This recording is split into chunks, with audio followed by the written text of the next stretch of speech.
안녕하세요. 담화봉입니다. 오늘은 2021년 신규 간호사로 삼성서울병원에 합격한 친구와 함께 여러분에게 소소하지만 중요한 몇 가지 팁을 알려드리고자 이렇게 영상을 찍게 되었습니다. 바로 시작해보도록 할까요? 후후! 자, 첫 번째 질문입니다. 삼성만의 자소서 팁이 있다면 무엇이 있을까요? 자소서 길이가 짧은 만큼 핵심을 간결하게 전달하는 것이 중요하다고 생각합니다. 1번, 2번 항목 같은 경우에는 너무 과장하지 않고 사실대로 쓰는 게 제일 중요한 것 같아요.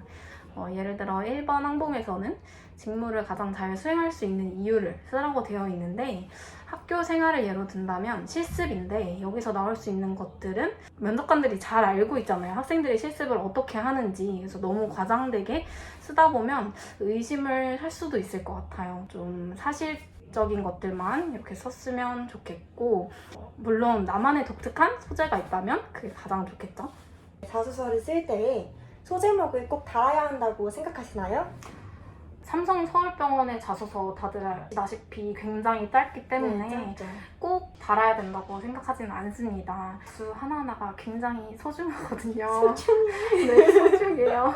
그래서 꼭 넣어야 된다는 강박관념은 안 가져셔도 될 것 같고요. 대신에 뭐 주관식이라고 하죠. 첫 줄에 내가 어떤 이야기를 할 것이다 이런 것들을 좀 딱 나올 수 있는 문장을 쓴다면 읽는 사람들도 아마 좀 편하게 읽을 수 있지 않을까 생각합니다.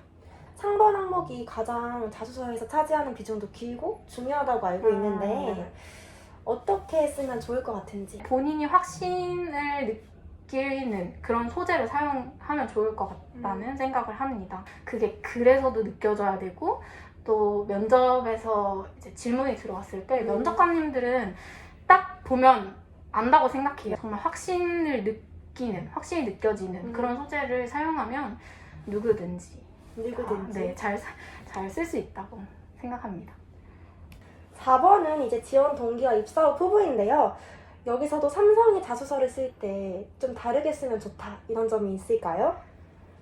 물론 자소서를 쓸 때는 어느 병원이든 그 병원에 대해서 많이 알아보고 쓰는 것이 중요하고 필요하잖아요. 삼성도 똑같아요. 그래서 얼마나 삼성에 대해서 많이 알고 있고 사랑하는가 이걸 좀 보는 것 같아요. 많이 알아보고 나는 이런 거를 활용해서 뭐 어떻게 되겠다 이렇게 직접적으로 언급을 해주면 좋지 않을까 생각합니다. 여러분들이 아마 처음에 이력서를 쓰게 되면 굉장히 당황스러울 거예요. 혹시 삼성의 이력서를 쓸 때 작성한 팁이 있을까요?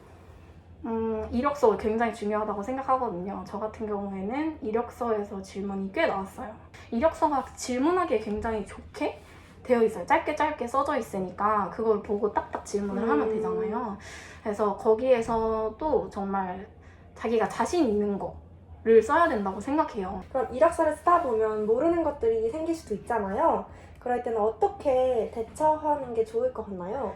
BLS를 어디에서 수료했냐 뭐 이런 기관을 물어보기도 하고 그 기관을 뭐 어디로 써야 하는지 뭐 이런 짜잘짜잘한 것들이 굉장히 많이 궁금해지죠. 그럴 때는 인사팀에 물어보는 것이 가장 중요합니다. 사트를 준비할 때 다들 어떤 교재를 공부해야 하나요? 어떤 걸로 시작을 해야 하나요? 라는 질문이 많이 들어오죠.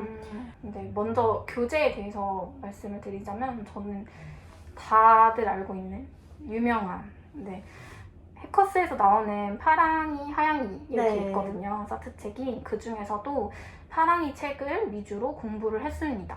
검색만 해봐도 많이 나와 있다시피 파랑이보다 하양이가 좀 더 레벨이 있다고 해야 될까요? 어려운 책이에요. 근데 저는 유형을 다지는 게 저에게 가장 필요한 부분이라고 생각을 했기 때문에 어려운 것보다는 그 파랑이 책을 위주로 해서 공부를 했고, 다 풀고 나서는 이제 홍지문에서 나오는 지사트를 대비할 수 있는 책이 있어요. 아무래도 해커스 책보다는 쉽기는 한데 그래도 이제 쓱쓱 무르르듯이 한번 쑥 봐보자 하는 느낌으로 그것까지 해가지고 총 2권으로 공부를 했습니다. 모르는 문제가 나왔을 때 이걸 푸는 게 나을까? 찍을까? 아니면 그냥 공란으로 두는 게 맞나? 이런 고민이 굉장히 많이 되는데 어떻게 생각하시는지.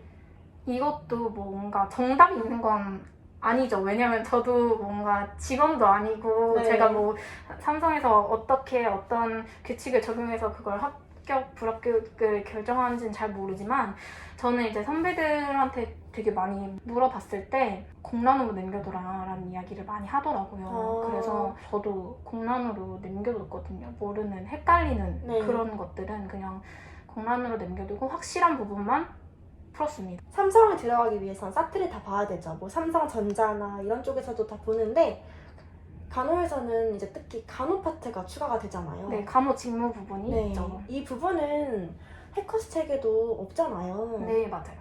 이런 부분은 그럼 어떻게 대비를 하셨는지. 취준을 하면은 읽게 되는 여러 가지 책들이 있잖아요. 네. 홍지문 면접책. 네, 홍지문 면접책, 민트색이라고 해야 되나? 네, 그 사이에요. 어쨌든 네. 그래서 그런 책과 주황이, 저 같은 경우에는 이렇게 다른 병원들 준비하면서 홍지문에서 나오는 5일 완성이라는 책이 있어요. 그거는 국가고시. 네, 국가고시를 위해서 푸는 책인데 더 대비를 해보자 이런 식으로 해서 풀었거든요. 근데 그거 체계를 위주로 봤던 것 같아요. 혹시 뭐 강의 같은 거에 대해서는 어떻게 생각하시는지. 이제 유튜브에서도 잘 설명이 되어 있어요. 그래서 그것들을 보고 준비하시는 분들도 있는데 저 같은 경우에는 이제 유튜브만 봐서는 잘 안 되더라고요. 그래서 유튜브를 보고 이제 다시 해커스 책으로 왔을 때 좀 적용이 어려운 게 있어서 이것도 사람마다 다르겠지만 그래서 저는 해커스 강의에 도움을 받았습니다. 그래서 한 달짜리 강의를 끊어서 그거랑 교재를 같이 보면서 했고 강의에 도움을 많이 받았던 것 같아요.